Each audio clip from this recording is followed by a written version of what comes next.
Hey y'all, it's Shanice. This is your weekly astrology forecast for January the 1st, 2026 through January the 11th, 2026. Now, this is a collective read focused on the signs, degrees, and major aspects. Now, a quick update before we get into this week's episode. If you haven't noticed, I am covering more dates because starting now, I'm switching from posting on Thursdays or Wednesdays to a new weekly forecast that will drop every Monday. So I'm doing this to keep things cleaner, more consistent, and easier to follow. So this episode covers a longer window so we can transition smoothly into this new schedule. Now, we can get started with this week's episode, and we're going to start with who's most affected by degrees and signs. So, if you have any placements in cardinal signs, that's between 11 degrees to 25 degrees in a cardinal placement, that's Cancer, Capricorn, Aries, Libra, you will feel this energy the most this week. Again, that's 11 degrees to 25 degrees of a cardinal placement. Aries, Cancer, Capricorn, and Libra. If you have any placements in these zones of your chart or axis points or whatever, if you have any of those placements in your chart around the degrees that I listed or named, this will feel like a turning point week for you. Also, earlier in the week, if you have any placements between 26 and 29 degrees of a mutable sign, that's Sagittarius, Pisces, Virgo, Gemini, you might feel the beginning of this week is a bit unclear or foggy, or maybe even a bit more dreamy. So that's 26 to 29 degrees mutable, Sagittarius, Pisces, Virgo, and Gemini. So the big themes for this week is earlier in the week, Mercury at 29 degrees of Sagittarius, forming a square to Neptune at 29 degrees of Pisces. Now, as I'm recording this episode, this square is now starting to ease. It had already it already peaked earlier today, which is one of the reasons why it's taken me so long to record this episode. I've recorded it like 3 times and had technical issues and all types of things. So that is like a really good example of the beginning of the year for most of us. Technical issues and communication issues. It could feel unclear, or it could feel like you want clarity. This is great energy for spirituality, creativity, and reflection work. So it's not really good for assumptions or like jump into conclusions. It's never really a good time to jump to conclusions, but this energy is offering us to get more creative and more spiritually grounded within ourselves. Now, another theme that we have this week is the Cancer full moon at 13 degrees. This is our home life and emotions going up against our goals and what makes us feel pressured. This is peak emotional truth. You might feel pulled between your comfort and responsibility. So pay attention to that, cardinal signs. And the last big theme we have this week is that Capricorn stellium, or the Capricorn pileup in the heavens. We have that build mode, consequences type of energy and commitment energy going on right now. So Capricorn energy is very serious, and it's asking us, what are we building? What's the plan? And what's sustainable? Now, let's get into the day by day breakdown. I like to keep these very simple, very practical, easy to understand, so that you can see how this energy is showing up in your life. Now, I will mention the aspects. So if you're not familiar with the aspects, just keep listening. Eventually, you will become more familiar with it and it'll start to make more sense. But I'm also going to give you some interpretations of how the energy or the aspects and the planets are communicating, how they may be showing up in your life, starting with Thursday, January the 1st. So we had Mercury at 29 degrees. That is an anaretic critical degree in Sagittarius, the energy of optimism, growth, expansion, and the truth, higher learning, and like a worldview. That energy was squaring Neptune in Pisces, that foggy spiritual things that we can't really make sense of with our like tangible senses. It's the intangible is what Neptune and Pisces represent. And it's at 29 degrees and it's been there for about a month at 29 degrees. So Mercury just moved to 29 degrees. So something that, we don't have the answers around, or maybe we are starting to get the answers. It can show up very unclear, like mixed signals and dreamy type of energy. So this is a really good day to be creative and not really, make any concrete plans based on what you are seeing and perceiving, because it might not be what you think. And towards the afternoon, Mercury will enter Capricorn. And so this is more of like a structured type of thinking, more serious. It's like, okay, now what's the plan? That's Mercury moving into Capricorn. And this is how our thoughts could like start to shape up, where we might be starting to build some sort of tangible plan when it comes to the things that we can't see, like the dreams that we have, the aspirations that we have. So my rule for January the 1st is to enjoy inspiration and then make decisions later. Over time, this month, January to be specific, things will start to make more and more sense. We have a Capricorn stellium in the sky right now. That is the energy of structure, discipline, and it's an earth sign that's all about, being more mature. So we'll start to step into maturity and grounding ourselves as the month progresses. So if you feel like, you don't really know what this year might bring, you are perfectly aligned with the cosmos right now. If you do know what this year might bring and you are starting to plan slowly, you are also aligned. So just take it how it resonates and show up in your life. Now let's move over to Friday, January the 2nd. And we have the North and the South Node. Both the North Node is in Pisces, the South Node is in Virgo. They are being activated by the Sun and Venus. Now, the Sun and Venus are both in Capricorn right now at 12 degrees on Friday. And most people might think this is a conjunction. It is, but this conjunction has not peaked. It has not gone exact, and it won't go exact until next week. And we'll get to that. But we are starting to have more optimism around maybe something that we once felt wasn't tangible. We are starting to have optimism around our relationships and our finances and things that we value. It could be our own sense of self, depending on where Capricorn is in your chart. Now, the Sun and Venus forming a sextile to the North Node in Pisces is us grounding ourselves and surrendering to the unknown. Not trying to get too carried away into the future or things that we can't control, and letting go of that inner critic with that South Node in Virgo. Now, Chiron also stations direct in Aries on Friday. So Chiron in Aries is healing our wounds around our identity and our confidence, and how we take action around those things. So Friday can feel like I know what needs healing and I know what needs to change, but we might not know the direction to take just yet. So Friday, if you can, recommit to like some sort of simple habit, some sort of simple task that can help you get more grounded in your goals and the things that you want to accomplish. Start off small and take baby steps towards it. And also do the mature thing with Friday's energy. Try not to be petty this month. We have a Capricorn stellium in the sky right now. So Saturn, which is the ruler of Capricorn, is in Pisces, which is kind of like ungrounded and unclear on structure and discipline. So if you have the habit of like playing mind games or trying to like be immature about things.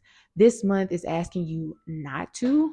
We have that Capricorn stellium in the sky right now, and Capricorn in its highest expression is mature, is disciplined, and grounded in its values. So try to be grounded in a higher version of yourself going forward this month. Don't say I didn't warn you for February because we are entering eclipse season in February.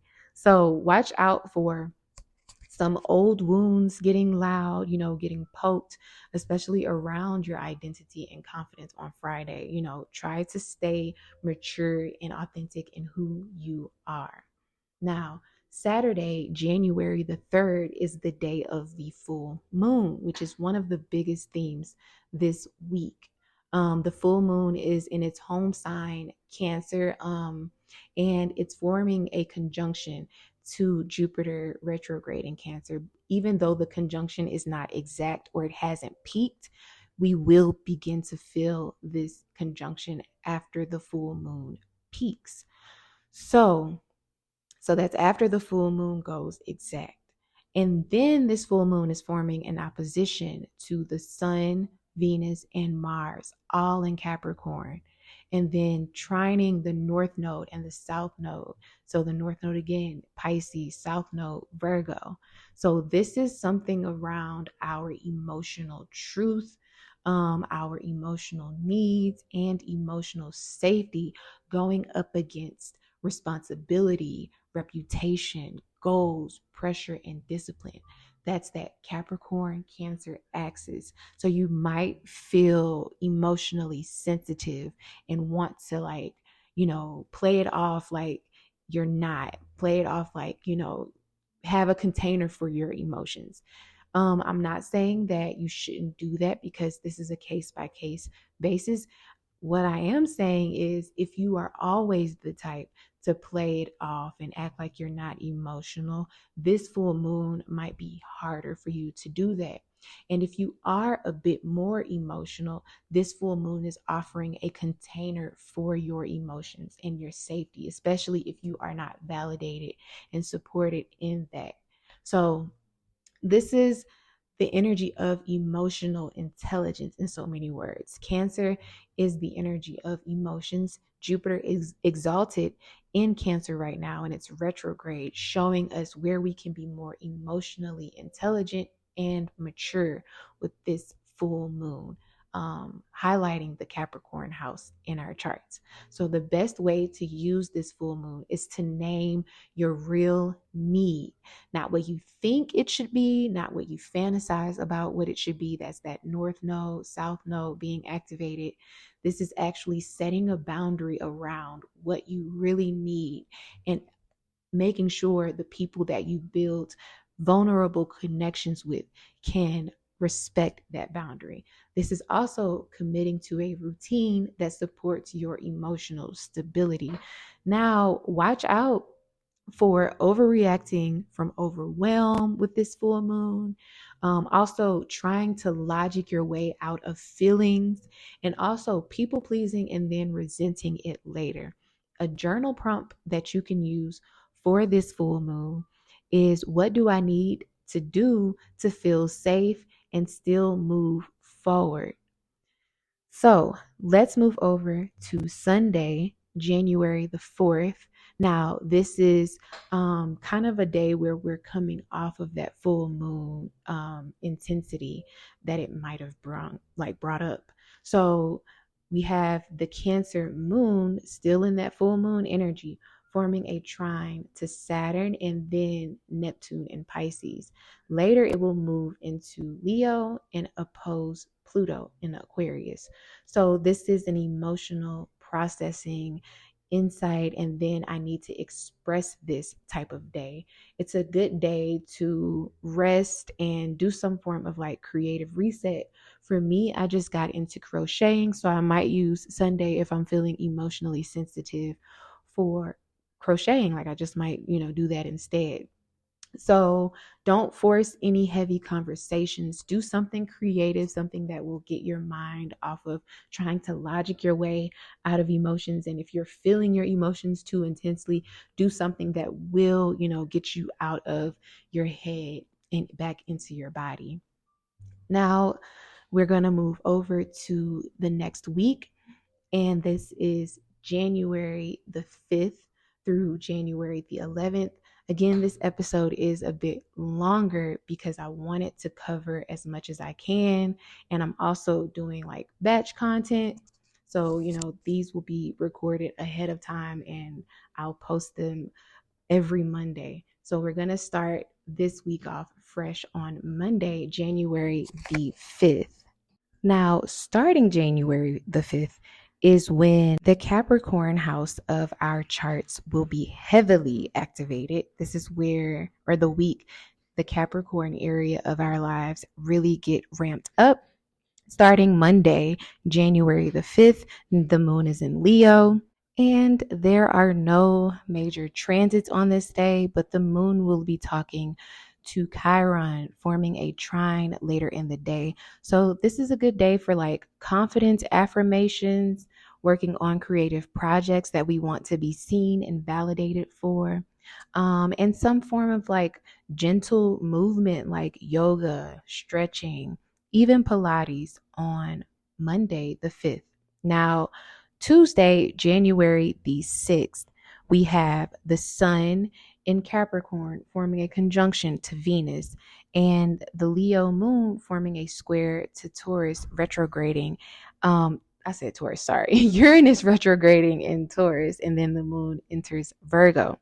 So this is a great day for alignment, like aligning yourselves with your goals, your purpose, and a good question, or a journal prompt that you can ask yourself on Tuesday is, what am I committing to?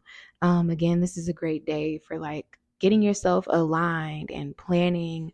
If you have any like brand decisions that you have to make, branding, working on a business, Tuesday is a great day to really get some content out or like work on your content. Now, Wednesday, Venus will form a conjunction to Mars in Capricorn. And this is a good day that supports productivity. Now, the Virgo moon will be talking positively to the planets in Capricorn. That's Mercury, the sun, Venus, Mars. So this is a good day to work on some things that you've been pushing off, and also launching something practical. This is a good day to just really be productive. Now, watch out for fights. Venus conjunct Mars can manifest as fighting. So be mindful of that. Be more mature. We have that Capricorn stellium asking us to be more mature in a situation. Don't try to like push your agenda or your ideas onto someone. Just let things unravel naturally in the way that they would want. Basically respect people the way you would want to be respected. And that's that Venus Mars conjunction. Now, Thursday, we don't have any major transits, but the Virgo moon will form oppositions to Saturn and Neptune and Pisces before entering Libra. So this is more of like reality check type of energy and needing to balance our relationships, and potentially our finances. This is a good day to adjust your routines, fix any schedules, start some sort of workout routine. This is a good week to start, slow movement, slow implementing slowly into working out and incorporating that into your life. Friday, we have the sun forming a conjunction to Mars and then Venus opposing Jupiter. So this could show up as like having, a lot of energy and also big feelings, big emotions, and overextending yourself, overcommitting, overspending. This could also show up as like power struggles and ego type of struggles in relationships. This could show up in family, friends, what have you, anybody that you respect. this could potentially manifest as some sort of issue this week with someone that you have a lot of respect for. So this energy is asking us to choose one priority, to budget, and it's okay to say no. It's okay to like really respect yourself and respect your boundaries and what you will and won't go for. The people who love you will respect you as long as it's not harming anyone else, yourself, or them. So this is how that energy honestly is showing up all week. Now, Saturday, January the 10th, the sun and Mars will oppose Jupiter. We're also in the final quarter moon phase with the moon in Libra, forming a square to the sun in Capricorn. So we're closing out this December's moon cycle that started in January. I believe it was around January, not January, December. The new moon started around December the 19th in Sagittarius. And this Saturday, January the 10th, we are closing out that moon phase or that moon cycle. So this is like some tension starting to peak. This could show up as expansion versus limits. It's asking us to cut off any excess things. This is a good day to cancel any subscriptions if you haven't, recalibrate, integrate some things that you've learned from this week or the full moon in Cancer in regards to your emotions and how you show up. But also watch out for emotional extremes, conflict, and also burnout type of decisions. Because this week might feel really good to some of us, we might overextend ourselves. We could be in some dreamy type of week or energy this week and overextend ourselves to burn out. So just be mindful of that and stay grounded. Now, Sunday, the last day of this long episode, this long week, we have Venus in Capricorn forming a square to Chiron in Aries, newly direct. And then the moon enters Scorpio and squares Pluto in Aquarius. So this is relationship and self-worth wounds starting to get poked. And it's not to punish us or not to make you punish yourself or others. It's asking us to heal with honesty, show up in our emotional truth authentically. It's asking us to choose self-respect and don't chase validation or not to settle. With Venus in Capricorn, Venus likes the finest things in life, the finer things in life in Capricorn. It doesn't settle easily. So think about that this week. Make sure you're not settling. Make sure you're not overextending yourself or trying to prove a point or get someone to see things the way you see them, because we are all living our own lives. Now, that is the end of this week's episode. Again, starting now, we will have weekly forecasts drop every Monday. And if you want a heads up on each week that I drop an episode or anything else, because I do plan on making more content, especially geared towards teaching. I feel like there's a lot of performance in astrology, a lot of content that I see personally, and astrology is a very practical tool. It is an ancient tool that is here to help us become self-aware. So I want to teach people how to incorporate these transits and track these transits themselves in their own lives. So stay tuned for that. I have some content in the works. But if you aren't, make sure you are following me on Instagram, Facebook, and YouTube. Until next time, you guys, peace.